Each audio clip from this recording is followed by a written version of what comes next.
नमस्कार दोस्तों, आपका इस वीडियो में स्वागत है। जैसा कि आप लोग जानते हैं कि हम लोग यूपी पीसीएस और आरए से रिलेटेड टेस्ट सीरीज चाल कर रहे हैं और यह टेस्ट सीरीज जो है वो आने वाली यूपी पीसीएस और आरए एग्जाम के लिए अत्यंत इंपॉर्टेंट है। हम लोगों ने इस टेस्ट सीरीज से 100 क्वेश्चन सॉल्व कर चुके हैं और आज हम लोग इस वीडियो में 50 क्वेश्चन सॉल्व करेंगे और यह टेस्ट सीरीज कंप्लीट कर देंगे। ओके, तो चलिए टाइम को बिना वेस्ट के आगे बढ़ते हैं और आप लोगों से एक विनम्र निवेदन है कि आप लोग चैनल को सब्सक्राइब कर लें, वीडियो को लाइक करें, शेयर करें और कमेंट करें। और इस वीडियो के पीडीएफ के लिए टेलीग्राम चैनल या व्हाट्सएप चैनल या व्हाट्सएप ग्रुप का लिंक डिस्क्रिप्शन में दे दिया गया है, उसको ज्वाइन कर लें।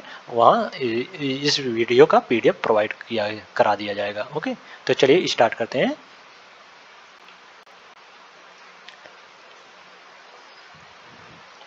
हाल ही में खबरों में रहे गुप्तेश्वर वन की जैव विविधता विरासत स्थल घोषित किया गया है। हाल में खबरों में रहे गुप्तेश्वर वन को जैव विविधता विरासत स्थल घोषित किया गया है। यह निम्नलिखित में से किस राज्य में स्थित है? उड़ीसा के कोरापुट जिले में गुप्तेश्वर शिव मंदिर के समीप स्थित प्राचीन गुप्तेश्वर वन को राज्य का चौथा जैव विविधता विरासत स्थल घोषित किया गया है। यह वन जो 350 हेक्टेयर सीमांकित क्षेत्र में विस्तृत है। गुप्तेश्वर वन जो 350 हेक्टेयर में विस्तृत है और अपने पवित्र उपवनों के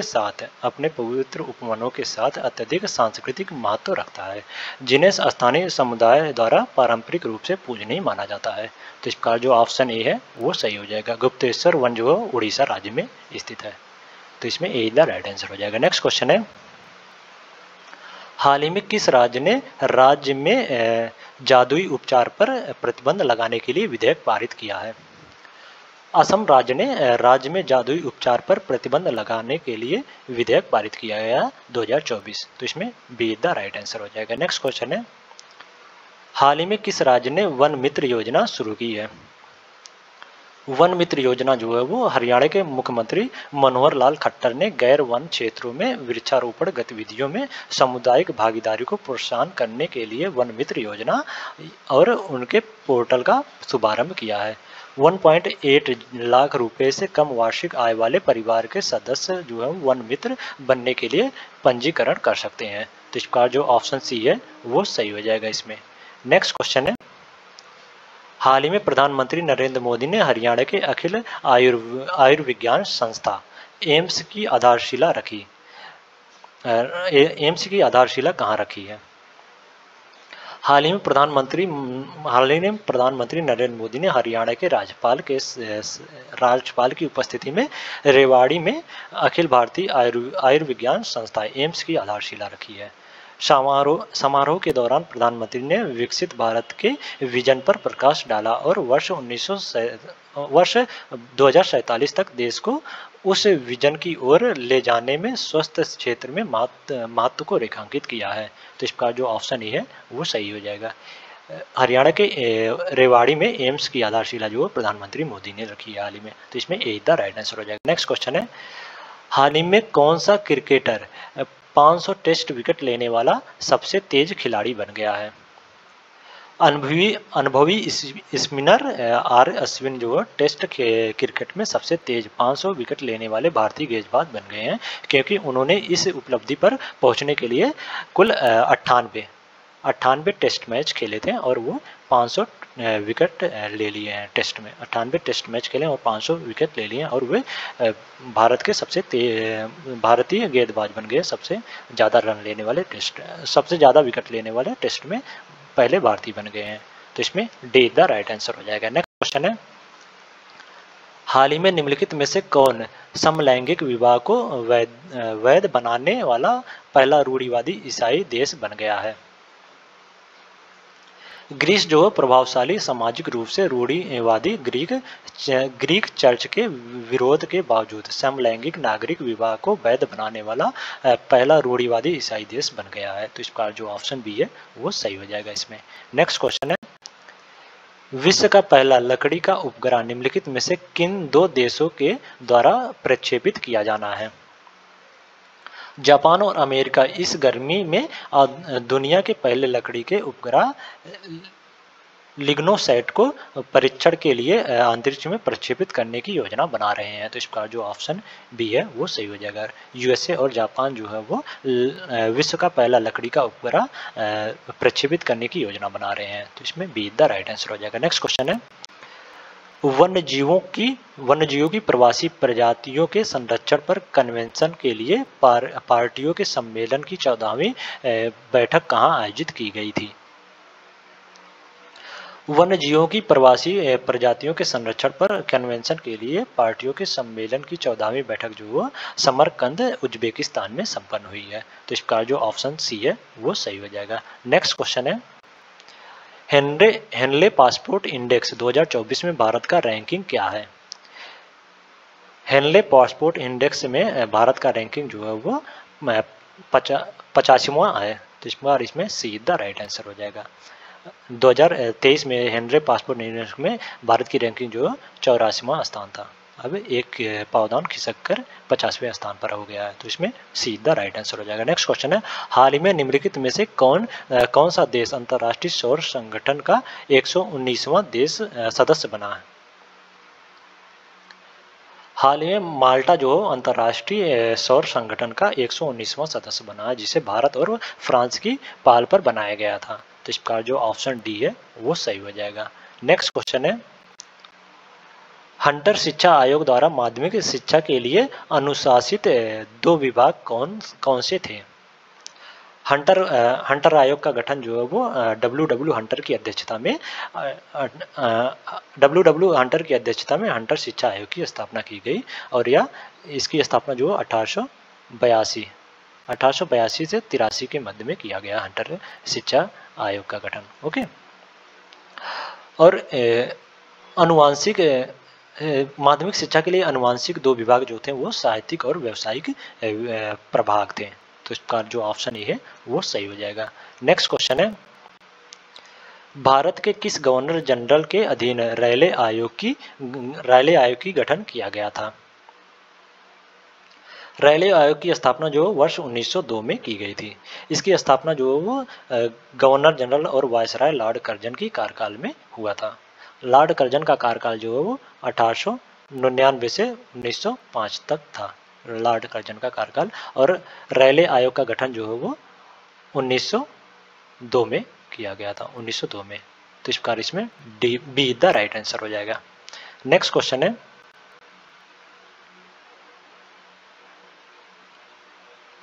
इसमें क्या होगा, फेडरल यूनियन कमीशन यानी विश्वविद्यालय आयोग के संदर्भ में निम्नलिखित में से कौन सा कथन सही है? पहला है, इसे कलकत्ता विश्वविद्यालय आयोग के नाम से भी जाना जाता है। फेडरल यूनियन कमीशन को कलकत्ता विश्वविद्यालय के नाम से भी जाना जाता है। जी बिल्कुल, ये सही है। ओके, तो इसमें जो कथन एक है वो सही हो जाएगा। और दूसरे कथन में कहा जा रहा है कि इसने केवल विश्वविद्यालय शिक्षा पर ध्यान केंद्रित किया और प्राथमिक विद्यालय स्तर की शिक्षा को पूरी तरह नज़रअंदाज कर दिया था। जी नहीं, उसने विश्वविद्यालय शिक्षा के साथ साथ प्राथमिक विद्यालय स्तर की शिक्षा पर भी ध्यान केंद्रित किया था। तो इसका जो कथन 2 है वो गलत हो जाएगा। तो इसमें केवल एक सही है, तो ए इज द राइट आंसर हो जाएगा। नेक्स्ट क्वेश्चन है, निम्नलिखित में से किस आयु वर्ग के लिए निःशुल्क और अनिवार्य शिक्षा प्रदान करने के लिए वर्धा शिक्षा योजना तैयार की गई थी? कांग्रेस ने अक्टूबर 1937 में वर्धा में अखिल भारतीय शिक्षा सम्मेलन का आयोजन किया। अखिल भारतीय शिक्षा सम्मेलन का आयोजन जो 1937 में वर्धा में आयोजित किया कांग्रेस ने। ओके, और इसका उद्देश्य जो था वो 7 से 14 वर्ष की आयु के अभ्यर्थियों के लिए व्यवहारिक कौशल और उत्पादक गतिविधियों के माध्यम से सीखने की एकीकृत करने वाली समग्र शिक्षा प्रदान करना था। तो इसका जो ऑप्शन बी है वो सही हो जाएगा। नेक्स्ट क्वेश्चन है, निम्नलिखित में से कौन एका आंदोलन का नेता था? एका आंदोलन जो है वो 1921 के अंत में भारत के संयुक्त प्रांत यानी वर्तमान उत्तर प्रदेश के उत्तरी जिले में हुआ था। ओके, एका आंदोलन जो है वो 1921 में। 1921 में संयुक्त प्रांत यानी उत्तर प्रदेश के, वर्तमान उत्तर प्रदेश के उत्तरी जिले में हुआ था। ओके, और इसके नेता जो थे, एका आंदोलन के नेता जो थे वो मदारी पासी जो है इसके नेता थे। तो इस प्रकार जो ऑप्शन ए है वो सही हो जाएगा। नेक्स्ट क्वेश्चन है, नील विद्रोह के संदर्भ में निम्नलिखित में से कौन सा कथन सही है? पहला, नील विद्रोह का नेतृत्व टीटू मीर और नाथन अली ने किया था, और दूसरा कथन है बुद्धिजीवियों ने विद्रोह का समर्थन नहीं किया क्योंकि इसमें हिंसा शामिल थी। निम्नलिखित कूटों का प्रयोग कर सही उत्तर चुनिए। बंगाल में यूरोपीय नील बागान मालिकों ने स्थानीय किसानों को चावल जैसी अधिक लाभदायक फसलों के बजाय नील की खेती के लिए मजबूर करके उनका शोषण किया। बागान मालिकों ने किसानों को अग्रिम भुगतान लेने और धोखाधड़ी वाले अनुबंध पर हस्ताक्षर करने के लिए प्रेरित किया, जिसका बाद में उनका और अधिक शोषण करने के लिए उपयोग किया गया था। और वर्ष 1859 में नादिया जिले के दिगंबर विश्वास और विष्णु विश्वास के नेतृत्व में किसानों का गुस्सा फूट पड़ा, और दिगंबर विश्वास और विष्णु विश्वास के नेतृत्व में नील विद्रोह का नेतृत्व किया था। दिगंबर विश्वास और विष्णु विश्वास ने नील विद्रोह का नेतृत्व किया था, ना कि टीटू मीर और नाथन अली ने। तो इसका जो कथन एक है वो गलत हो जाएगा इसमें। ओके, और बुद्धिजीवियों ने विद्रोह का समर्थन किया था, ना कि नहीं किया था। ओके, बुद्धिजीवियों ने विद्रोह का समर्थन किया था। तो इस प्रकार जो कथन 2 है वो भी गलत हो जाएगा। तो इसमें कोई भी कथन सही नहीं है, तो इसमें डी द राइट आंसर हो जाएगा। नेक्स्ट क्वेश्चन है, मानव जाति के लिए एक धर्म एक जाति एक ईश्वर का नारा किसने दिया? श्री नारायण गुरु जो है वो श्री नारायण गुरु ने एक मानव जाति के लिए एक धर्म एक जाति एक ईश्वर का नारा दिया था। तो इस बार जो ऑप्शन बी है वो सही हो जाएगा। श्री नारायण गुरु जो केरल के एक प्रमुख समाज सुधारक थे, जिन्होंने अपना जीवन जो उच्च जाति के वर्चस्व के खिलाफ लड़ने और निम्न जाति के अधिकारों का समर्थन करने के लिए समर्पित कर दिया था। तो इस बार जो ऑप्शन बी है वो सही हो जाएगा। नेक्स्ट क्वेश्चन है, सरदार की उपाधि वल्लभ भाई पटेल को कहाँ दी गई थी? वर्ष 1928 में बरदौली सत्याग्रह के दौरान वल्लभ भाई पटेल को सरदार की उपाधि दी गई थी। तो इस प्रकार जो ऑप्शन बी है वो सही हो जाएगा। 1928 में बरदौली सत्याग्रह हुआ था और वहीं पे इनको सरदार की उपाधि दी गई थी। नेक्स्ट क्वेश्चन है, निम्नलिखित घटनाओं पर विचार कीजिए और इन्हें आरंभ से अंत तक घटनाओं तक सही कालानुक्रमिक क्रम में व्यवस्थित कीजिए। पहला है गांधी इरविन समझौता, दूसरा है भारत छोड़ो आंदोलन, तीसरा है क्रिप्स मिशन और चौथा है रॉयल इंडियन नेवी विद्रोह। गांधी इरविन समझौता जो है 25 जनवरी 1931 में हुआ था। 1931 में गांधी इरविन समझौता हुआ था। भारत छोड़ो आंदोलन जो 8 अगस्त 1942 में पास हुआ था भारत छोड़ो आंदोलन। और क्रिप्स मिशन जो मार्च 1942 में पास हुआ था, लाया गया था Cripps mission. Royal Indian Navy विद्रोह जो 1946 में गठित हुआ था। 1946 में रॉयल इंडियन नेवी विद्रोह गठित हुआ था। तो इस प्रकार सबसे पहले गांधी इरविन समझौता हुआ था, फिर क्रिप्स मिशन आया था, फिर भारत छोड़ो आंदोलन प्रस्ताव पारित हुआ था, फिर रॉयल इंडियन नेवी विद्रोह हुआ था। तो इसमें 1 3 2 4 है, 1 3 2 4, तो इसमें सीधा राइट आंसर हो जाएगा। नेक्स्ट क्वेश्चन है, मेरठ षड्यंत्र केस की सुनवाई किस वर्ष शुरू की गई? मेरठ षड्यंत्र केस की सुनवाई जो है वो 1929 में शुरू हुई थी। तो इस प्रकार जो ऑप्शन बी है वो सही हो जाएगा इसमें। यह मुकदमा जो भारतीय इतिहास की एक महत्वपूर्ण घटना थी, जिसमें 31 श्रमिक नेताओं की गिरफ्तारी शामिल थी। यह मुकदमा जो है वो 3.5 वर्ष तक चला था। तो इस प्रकार जो ऑप्शन बी है वो सही हो जाएगा। नेक्स्ट क्वेश्चन है, जलियांवाला बाग हत्याकांड की जांच के लिए गठित हंटर समिति के भारतीय सदस्य निम्नलिखित में से कौन नहीं थे? जलियांवाला बाग हत्याकांड जो 13 मार्च 1919 को घटित हुआ था और 14 अक्टूबर 1919 को भारत सरकार ने डिसऑर्डर डिसऑर्डर इंक्वायरी कमेटी के गठन की घोषणा की, जिसे आमतौर पर हंटर समिति या हंटर आयोग के रूप में जाना जाता है। और इसमें इसके सदस्य में 3 भारतीय शामिल थे। इस हंटर आयोग समिति के सदस्यों में 3 भारतीय शामिल थे और वे थे सर चमनलाल हीरालाल सीतलवाड़, सर चमनलाल हीरालाल सीतवाड़ जो बम्बई विश्वविद्यालय के कुलपति थे, पंडित जगत नारायण एक वकील और संयुक्त प्रांत की विधानसभा के सदस्य थे, और सरदार साहिबजादा सुल्तान अहमद खान ग्वालियर राज्य के एक वकील थे। ये तीनों जो है वो हंटर समिति के भारतीय सदस्य के रूप में शामिल थे। और राजा राम मोहम्मद सिंह आज़ाद जो है वो राम मोहम्मद सिंह आज़ाद जो है वो हंटर समिति के सदस्यों में शामिल नहीं थे। तो इसका जो ऑप्शन डी है वो सही हो जाएगा। नेक्स्ट क्वेश्चन है, निम्नलिखित में से कौन सा शिक्षण संस्था असहयोग आंदोलन के दौरान स्थापित नहीं हुआ था?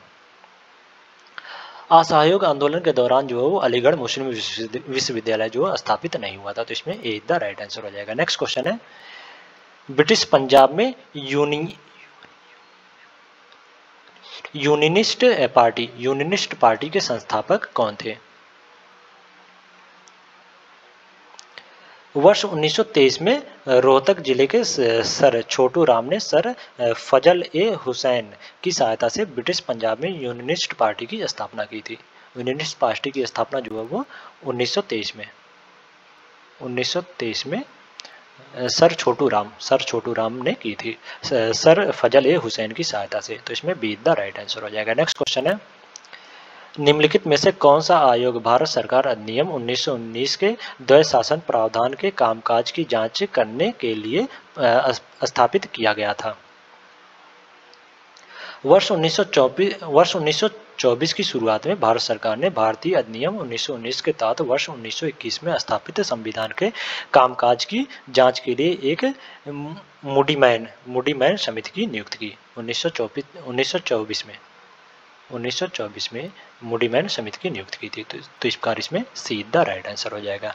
नेक्स्ट क्वेश्चन है, और द्वैध शासन प्रावधान के कामकाज के द्वैध शासन संविधान के कामकाज की जांच के लिए स्थापित किए गए थे। ओके, नेक्स्ट क्वेश्चन, निम्नलिखित में से कौन सी वर्ष 1928 में स्थापित नेहरू रिपोर्ट की सिफारिश नहीं थी?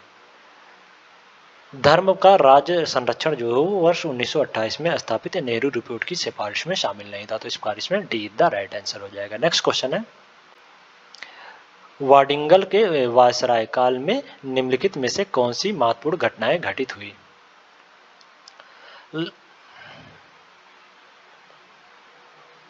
वाडिंगल जो वर्ष 1931 से 1936 की अवधि तक भारत का वायसराय था। वाडिंगल जो 1931 से 36 के मध्य भारत का वायसराय था। ओके, इस अवधि की महत्वपूर्ण घटनाओं में द्वितीय और तृतीय गोलमेज सम्मेलन, सबने अवज्ञा आंदोलन का पुनः आरंभ, राम से मैकडोनाल्ड द्वारा सांप्रदायिक पांचाट, पूना समझौता, भारत सरकार अधिनियम तथा भारत से वर्मा का पृथक होना शामिल है। ओके, और कांग्रेस सोशलिस्ट पार्टी का गठन जो है 1934 में हुआ था, और यह घटना जो है वो वाडिंगल के कार्यकाल में हुआ था। 1934 में जो है वो 1934 में कांग्रेस सोशलिस्ट पार्टी की स्थापना हुई थी। तो इसमें ए द राइट आंसर हो जाएगा। नेक्स्ट क्वेश्चन है, महात्मा गांधी ने किस वर्ष साप्ताहिक पत्र हरिजन प्रकाशन शुरू किया था? महात्मा गांधी ने जेल में रहते हुए सितंबर 1932 में अखिल भारतीय अस्पृश्यता विरोधी लीग की स्थापना की और जनवरी 1933 में साप्ताहिक प्रकाशन हरिजन शुरू किया था। तो इस प्रकार जो ऑप्शन सी है वो सही हो जाएगा। 1932 में महात्मा गांधी ने अखिल भारतीय अस्पृश्यता विरोधी लीग की स्थापना की थी जेल में रहते हुए। ओके, तो इसमें सीधा राइट आंसर हो जाएगा। नेक्स्ट क्वेश्चन है, संघर्ष विराम संघर्ष के गांधीवादी विचार के विपरीत निम्नलिखित नेताओं में से किसने वैकल्पिक संघर्ष विजय रणनीति का प्रस्ताव रखा? जवाहरलाल नेहरू जो संघर्ष विराम संघर्ष के गांधीवादी विचार के विपरीत जो है वो संघर्ष विजय रणनीति का प्रस्ताव रखा था। तो इस प्रकार जो ऑप्शन सी है वो सही हो जाएगा। नेक्स्ट क्वेश्चन है, भारत स्त्री मंडल के संस्थापक कौन थे जिनका मुख्य जोर जो है महिलाओं की शिक्षा और मुक्ति पर था? वर्ष 1910 में सरला देवी चौधरानी ने इलाहाबाद में भारत स्त्री महामंडल की पहली बैठक आयोजित की। भारत स्त्री महामंडल की बैठक जो है वर्ष 1910 में इलाहाबाद में सरला देवी चौधरानी के नेतृत्व में गठित हुआ था। तो इसमें सी द राइट आंसर हो जाएगा। इसे एक महिला द्वारा स्थापित पहला प्रमुख भारतीय महिला संगठन माना जाता है। इसके उद्देश्य में महिला शिक्षा को बढ़ावा देना, प्रजा प्रथा को समाप्त करना, समस्त भारत के महिलाओं की सामाजिक, आर्थिक और राजनीतिक स्थिति में सुधार करना शामिल था। तो इसमें सी द राइट आंसर हो जाएगा। नेक्स्ट क्वेश्चन है, निम्नलिखित में से किसे मासिक पत्रिका विट्ठल विध्वंसक आरंभ करने वाला पहला दलित कार्यकर्ता माना जाता है? गोपाल बाबा बालंगर को विट्ठल विध्वंसक नामक समाचार पत्र शुरू करने वाला प्रथम दलित माना जाता है, दलित कार्यकर्ता माना जाता है। तो इस प्रकार इसमें सी द राइट आंसर हो जाएगा। नेक्स्ट क्वेश्चन है, जस्टिस पार्टी आंदोलन के संदर्भ में निम्नलिखित में से कौन सा कथन सही है?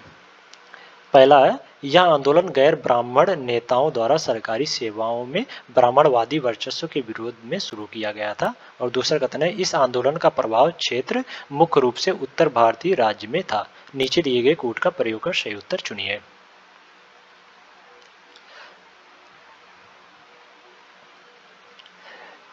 जस्टिस पार्टी आंदोलन जो गैर ब्राह्मण नेताओं द्वारा सरकारी सेवाओं में ब्राह्मणवादी वर्चस्व के विरुद्ध शुरू किया गया था। तो इस प्रकार जो कथन एक है वो सही हो जाएगा। ओके, और इस आंदोलन का मुख्य रूप से देश के दक्षिण हिस्से तक ही सीमित था। यह आंदोलन जो वो इस आंदोलन का प्रभाव जो क्षेत्र जो है मुख्य रूप से दक्षिण भारत राज्य में था, ना कि उत्तर भारतीय राज्यों में। तो इसका जो कथन दो है वो गलत हो जाएगा। तो इसमें केवल एक सही हो, तो ए द राइट आंसर हो जाएगा। नेक्स्ट क्वेश्चन है, भारत सरकार अधिनियम 1935 के संदर्भ में निम्नलिखित में से कौन सा कथन सही है? पहला, प्रांतों को स्वायत्तता प्रदान की गई, लेकिन वे अभी भी किसी भी वित्तीय संसाधन के लिए वायसराय की सहमति पर निर्भर थे। और दूसरा कथन है, गवर्नर जनरल को अवशिष्ट शक्तियां प्रदान की गई। नीचे दिए गए कूट का प्रयोग कर सही उत्तर चुनिए।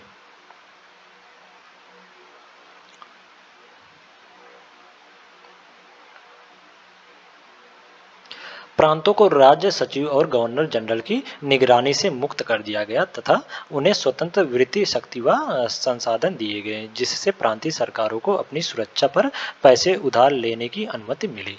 तो इस पर जो कथन एक है वो गलत हो जाएगा इसमें। ओके, इसमें वित्तीय संसाधनों के लिए वायसराय की सहमति नहीं लेनी पड़ती थी, वायसराय की सहमति पर निर्भर नहीं थे। ओके, तो इसमें जो कथन एक है वो गलत हो जाएगा। और गवर्नर जनरल के पास अवशिष्ट शक्तियां थी जो उसे अनुदानों में कटौती करके, अस्वीकृति विधेयक को प्रमाणित करके, अध्यादेश जारी करने और वीटो शक्ति का प्रयोग करने में सक्षम बनाती थी। तो इस प्रकार जो कथन दो है वो सही हो जाएगा। तो इसमें केवल दो सही है, तो इसमें बी द राइट आंसर हो जाएगा। नेक्स्ट क्वेश्चन है, निम्नलिखित घटनाओं पर विचार कीजिए और इन्हें आरंभिक से अंतिम घटनाओं तक सही कालानुक्रम में व्यवस्थित कीजिए।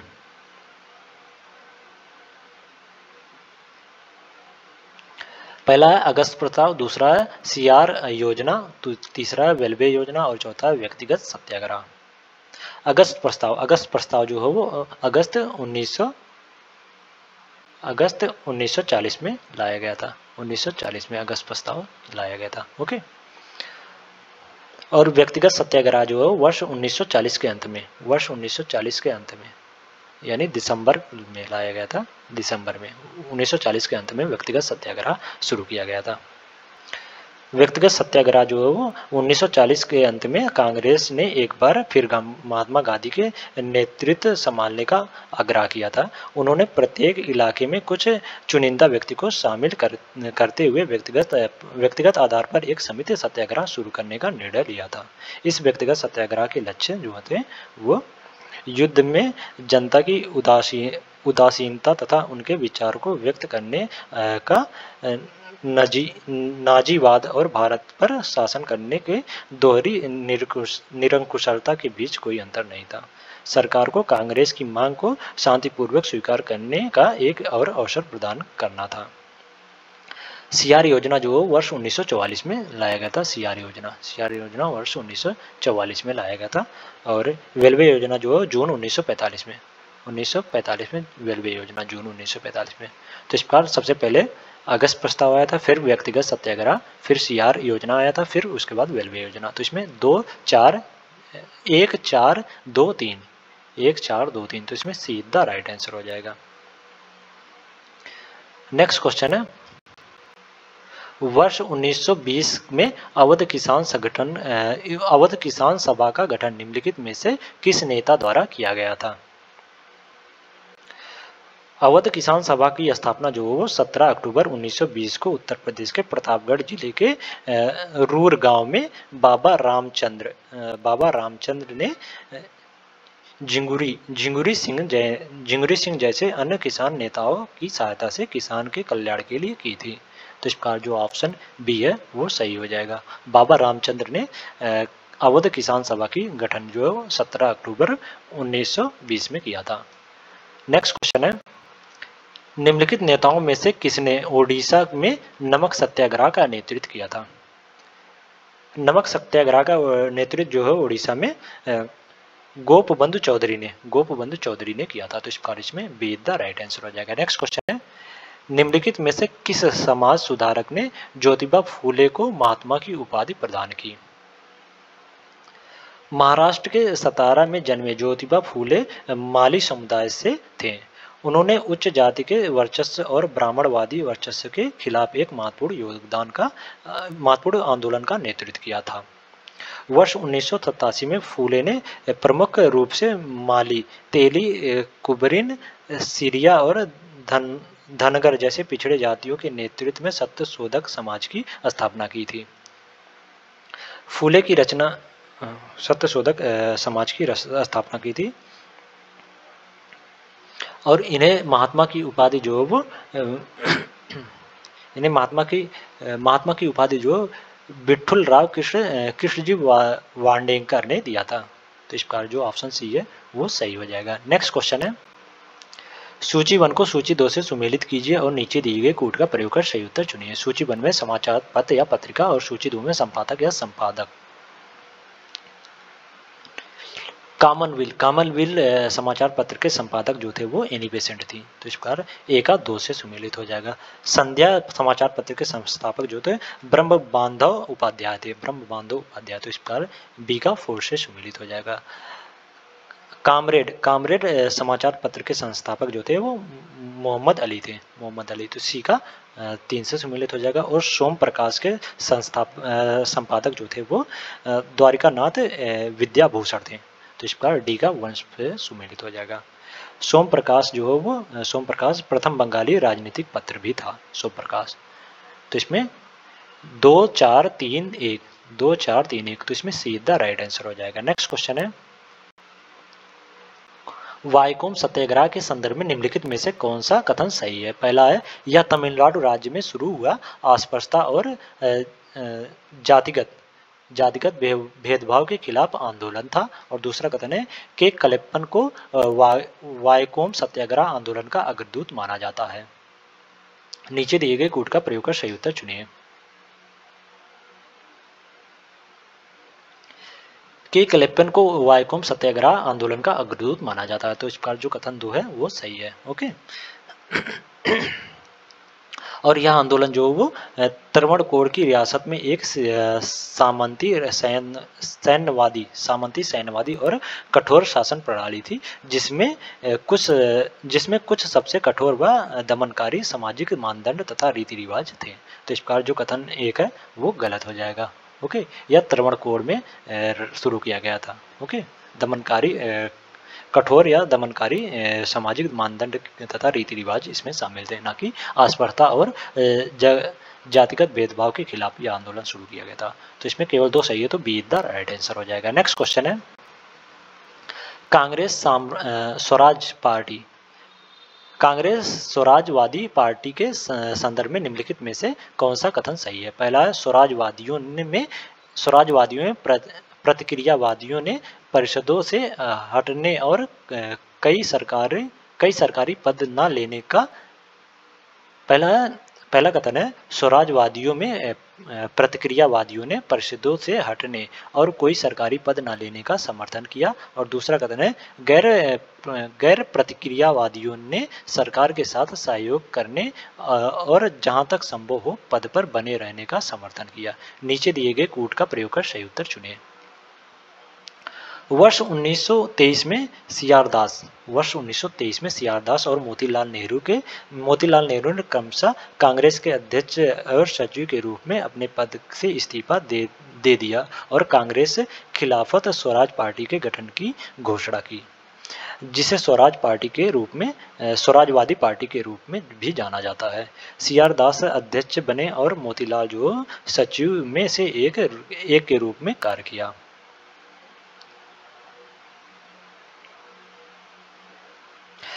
समय के साथ सांप्रदायिक और प्रतिक्रियावादियों व गैर प्रतिक्रियावादी पक्ष के साथ व्यापक सांप्रदायिक दंगों तथा अंतर्राष्ट्रीय विभाजन के कारण स्वराजवादी पार्टी का प्रभाव कम हो गया। लाला लाजपत राय, मदन मोहन मालवीय और एनसी केलकर सहित प्रतिक्रियावादी लोगों ने सरकार के साथ सहयोग करने तथा जब भी संभव हो पद धारण करने का समर्थन किया। इसके विपरीत गैर प्रतिक्रियावादी सदस्य बड़े पैमाने पर सविनय अवज्ञा के लिए प्रतिबद्ध रहे और मार्च 1926 में विधायकों से अलग हो गए। तो इस प्रकार जो कथन 1 है वो गलत हो जाएगा और कथन 2 जो है वो भी गलत हो जाएगा। तो इसमें डी द राइट आंसर हो जाएगा। नेक्स्ट क्वेश्चन है, कैबिनेट मिशन 1946 के संदर्भ में निम्नलिखित में से कौन सा कथन सही है? पहला, भारत को 3 प्रांतों में विभाजित किया जाना था। दूसरा है रक्षा, संचार और विदेशी मामले की देखरेख हेतु एक समान केंद्रीय प्राधिकरण का प्रस्ताव किया गया था। नीचे दिए गए कूट का प्रयोग कर सही उत्तर चुनिए। कैबिनेट मिशन योजना में मौजूद प्रांतीय विधानसभा को 3 वर्गों समूह ए, बी, सी में समूहित करने का प्रस्ताव था। तो इस प्रकार जो कथन 1 है वो सही है। ओके, और एक समान केंद्रीय प्राधिकरण रक्षा, संचार और बाहरी मामलों की देखरेख करेगा जो भारत के लिए एक संघीय ढांचा की कल्पना करेगा। तो इस प्रकार जो कथन 2 है वो भी सही हो जाएगा। तो इसमें 1 और 2 दोनों कथन जो सही है, तो इसमें सी द राइट आंसर हो जाएगा। नेक्स्ट क्वेश्चन है, निम्नलिखित में से कौन भारतीय राष्ट्रीय उदारवादी संघ का संस्थापक था? असहयोग आंदोलन का समर्थन करने के बाद कांग्रेस ने अपना लक्ष्य संवैधानिक तरीके से स्वशासन प्राप्त करने से बदलकर शांतिपूर्वक और अवैध तरीके से स्वराज प्राप्त करने का कर लिया, जिससे वह एक गैर संवैधानिक जन संघर्ष के लिए प्रतिबद्ध हो गया। और भारतीय राष्ट्रीय उदारवादी संघ की स्थापना जो है वो संस्थापक जो थे सुरेंद्र नाथ बनर्जी थे। तो इसमें बी द राइट आंसर हो जाएगा। नेक्स्ट क्वेश्चन है, समरसा शुद्ध सन्मार्ग संगम के संस्थापक कौन थे? समरसा शुद्ध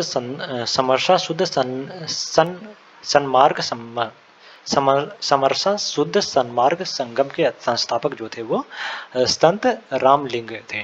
तो इस प्रकार जो यहाँ संत रामलिंग था।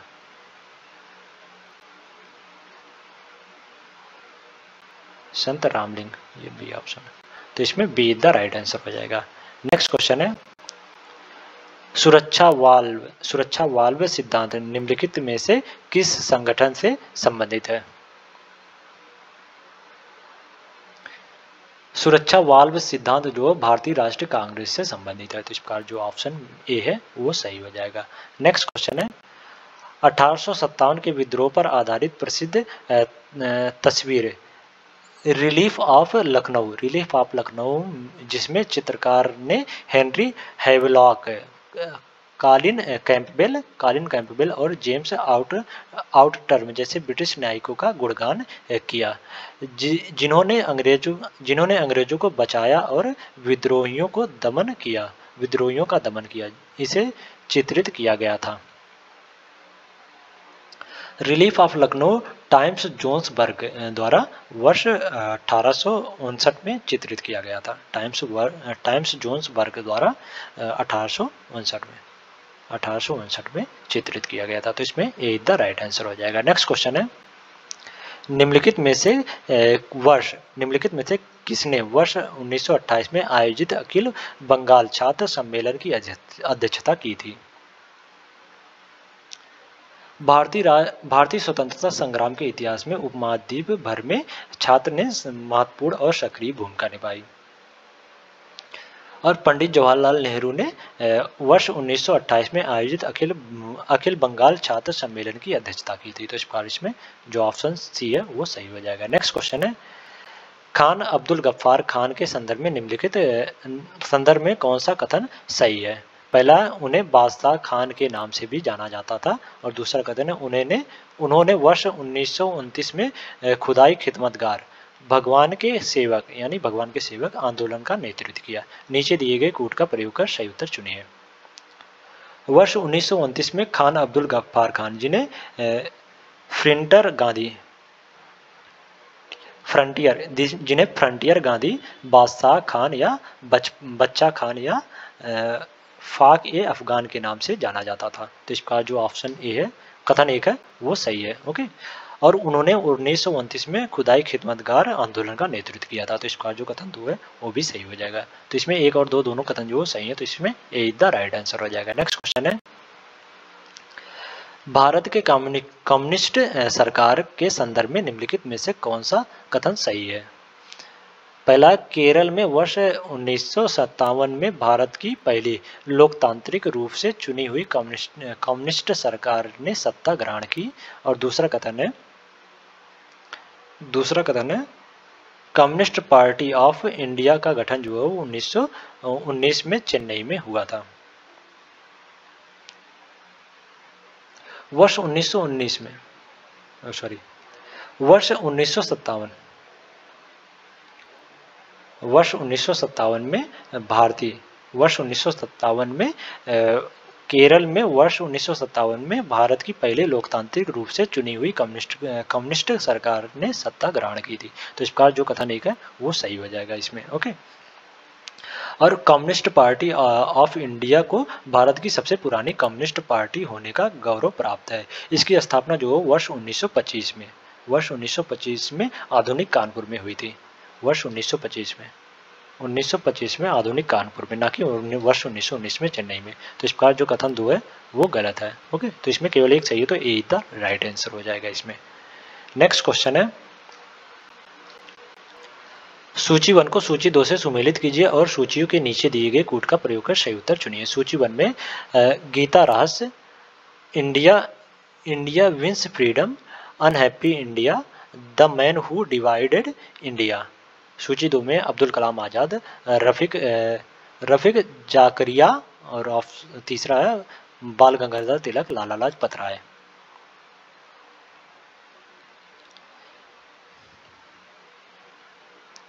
गीता रहस्य नामक पुस्तक के लेखक जो है वो बाल गंगाधर तिलक है। तो इस प्रकार ए का 1 से 3 से सुमेलित हो जाएगा ए का। ओके, गीता रहस्य नामक पुस्तक जो है वो बाल गंगाधर तिलक का है। इंडिया विंस फ्रीडम नामक पुस्तक जो है वो अब्दुल कलाम आज़ाद ने लिखी है। तो इस प्रकार बी का 1 से सुमेलित हो जाएगा। और अनहैप्पी इंडिया जो है वो लाला लाजपत राय ने लिखी है। तो इसी का 4 से सुमेलित हो जाएगा। The man who divided India, ये जो है इसके लेखक जो है वो रफीक जाकरिया हैं। तो इसी डी का 2 से सुमेलित हो जाएगा। तो इसमें 3 1 4 2 तो इसमें बी द राइट आंसर हो जाएगा। नेक्स्ट क्वेश्चन है, महाकुंभ मेला के संदर्भ में कौन सा कथन सही है? पहला, इसका आयोजन प्रयागराज, उज्जैन, नासिक और बनारस में किया जाता है। दूसरा कथन है, यह मेला प्रत्येक 12 वर्ष के अंतराल के बाद प्रत्येक स्थान पर वापस आयोजित किया जाता है। नीचे दिए गए कोड का प्रयोग कर सही उत्तर चुनें। महाकुंभ मेला जो भारत के 4 अलग-अलग स्थानों प्रयागराज जो कि इलाहाबाद में है, प्रयागराज जो कि इलाहाबाद इसका भविष्य मतलब वर्तमान नाम जो इलाहाबाद का वर्तमान नाम प्रयागराज है। प्रयागराज, हरिद्वार, उज्जैन और नासिक में आयोजित किया जाता है। बनारस में इसका आयोजन नहीं किया जाता। इसका आयोजन जो है हरिद्वार में किया जाता है। तो इसका जो कथन एक है वो गलत हो जाएगा। इसमें मेला जो हर 12 वर्ष में प्रत्येक स्थान पर वापस आयोजित किया जाता है। हालांकि अर्ध कुंभ मेला जो जैसे छोटे कुंभ मेले होते हैं जो इन स्थानों पर 6 वर्ष में होते हैं। तो इस पर जो कथन 2 है वो सही हो जाएगा। तो इसमें केवल 2 सही है, तो सी द राइट आंसर हो जाएगा इसमें। नेक्स्ट क्वेश्चन है, सूची 1 को सूची 2 से सुमेलित कीजिए और सूचियों के नीचे दिए गए कोड का प्रयोग कर सही उत्तर चुनिए। सूची 1 में कलाकार और सूची 2 में से संबंधित। हरिप्रसाद चौरसिया जो बांसुरी वादक के लिए जाने जाते हैं। तो इस पर ए का 3 से सुमेलित हो जाएगा। शिव कुमार शर्मा जो संतूर से संबंधित है। शिव कुमार शर्मा का संबंध संतूर से संबंधित है। तो बी का 1 से सुमेलित हो जाएगा। बिरजू महाराज जो एक प्रसिद्ध कथक नृतक हैं। तो इस प्रकार सी का 4 से सुमेलित हो जाएगा। और गिरिजा देवी जो है वो ठुमका में अपनी विशेषज्ञता के लिए जानी जाती हैं। तो इस प्रकार डी का 2 से सुमेलित हो जाएगा। तो इसमें 3, 1, 4, 2 द राइट आंसर हो जाएगा। तो इसमें ए द राइट आंसर हो जाएगा। नेक्स्ट क्वेश्चन है, निम्नलिखित में से कौन सा भारत में मराठा शासन के पतन का कारण नहीं है? मराठा साम्राज्य के पतन के कारण जो है वो कमजोर नेतृत्व, तात्कालिक उन्नति का अभाव और खराब युद्ध रणनीति, ब्रिटिश औपनिवेशिक शक्ति का उदय, आर्थिक अस्थिरता, आंतरिक फूट और केंद्रीकरण का अभाव, ये जो मराठा शासन के पतन का कारण था। मुगल साम्राज्य का उदय जो मराठा शासन के पतन का कारण नहीं था। तो इसमें सीधा राइट आंसर हो जाएगा। तो आज के लिए इतना ही। अगले नेक्स्ट वीडियो में हम लोग नेक्स्ट टेस्ट सीरीज लेके आएंगे, एक न्यू टेस्ट सीरीज लेके आएंगे। अगर वीडियो अच्छी लगी हो तो वीडियो को लाइक कर दें और इसी प्रकार के वीडियो के लिए चैनल को सब्सक्राइब कर लें। और थैंक यू सो मच।